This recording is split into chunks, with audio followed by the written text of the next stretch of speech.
Welcome, friends. Today, we're doing another fragrance review. Marvelous.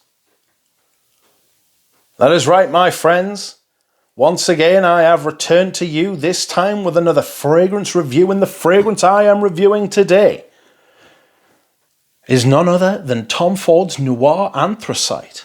This fragrance review will follow my tried and trusty technique of telling you the notes, telling you which notes I get, and then just discussing the fragrance until I have discussed the fragrance till I'm satisfied, really. Nothing more than that.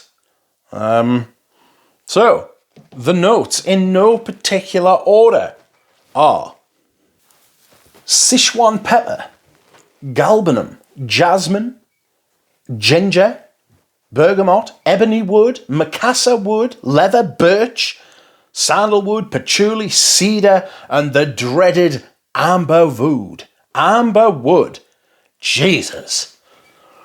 Now, the notes I get the most of are, brace yourself, Sichuan pepper, birch, amber wood, ebony wood,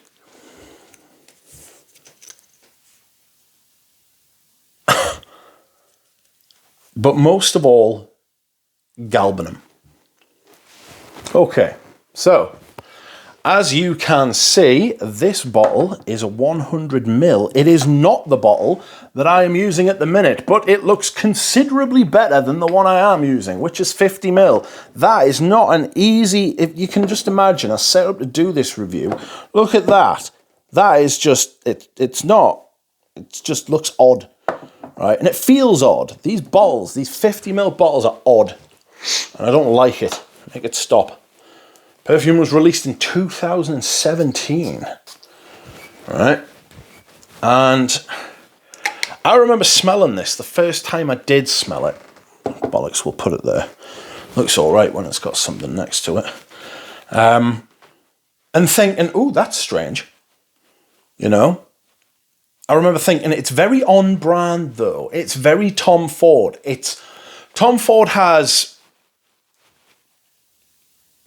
it's a very particular aesthetic, but, well, you used to know a Tom Ford when you smelled it straight away. Straight away you would know it was a Tom Ford. And I felt like that with this perfume. It opens up quite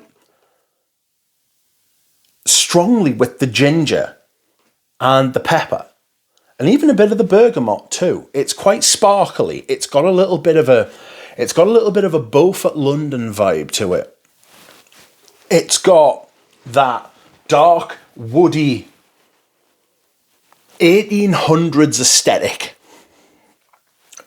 Beaufort London's after the top sort of go in a different direction to this. This becomes much more stylish and Tom Fordy, but Beaufort London, that's a conversation for another day. Fuck, they're harsh. Well, the old ones were. So this starts off very presentable, effervescent, fizzy. The ginger's very striking at the beginning, but there is the immediate sort of foreboding of the darkness to come. And it does come. Hard. Like your man. But the sparkle of that ginger at the beginning is very duplicitous. It's very, how can I put it? I'm struggling.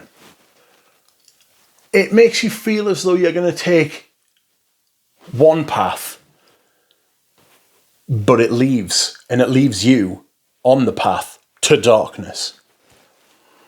After a while, the ginger sort of burns off a little bit, and you're left with what feels like an echo, but it's not. It's the pepper.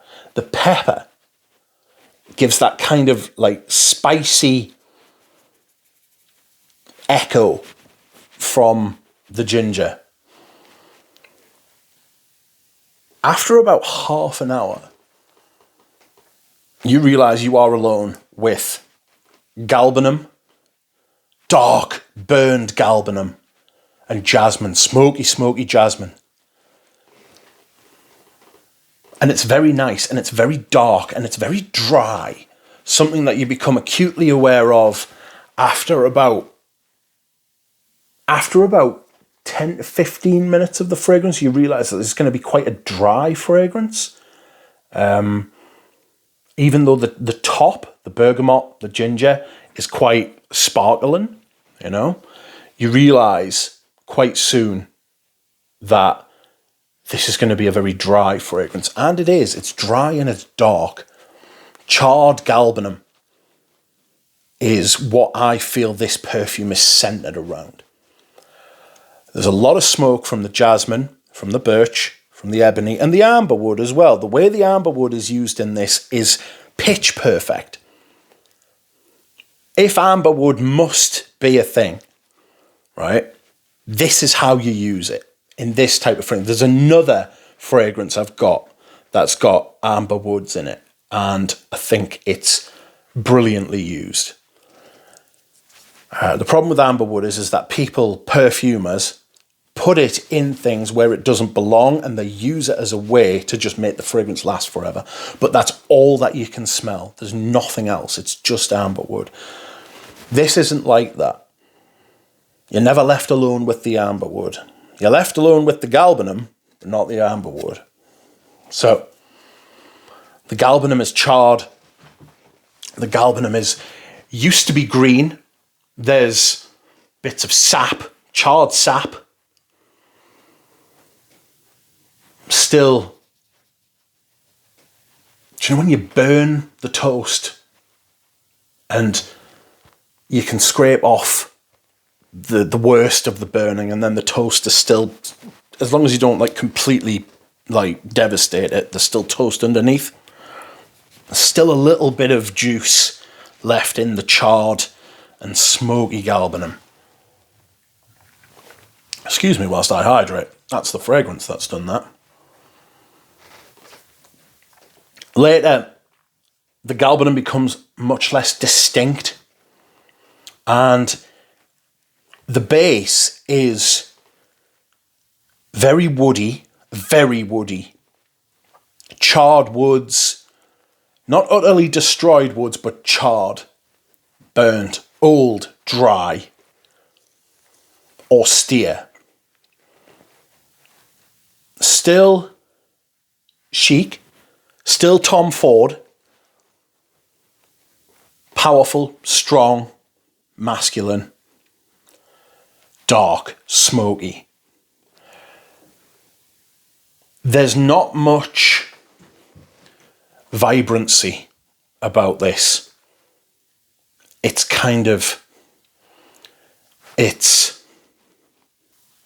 burned nature laying in state. That just is what it is in the base. It's dry, it's smoky, it's burned, it's like charcoal. Anthracite, very particular kind of charcoal. The performance is massive.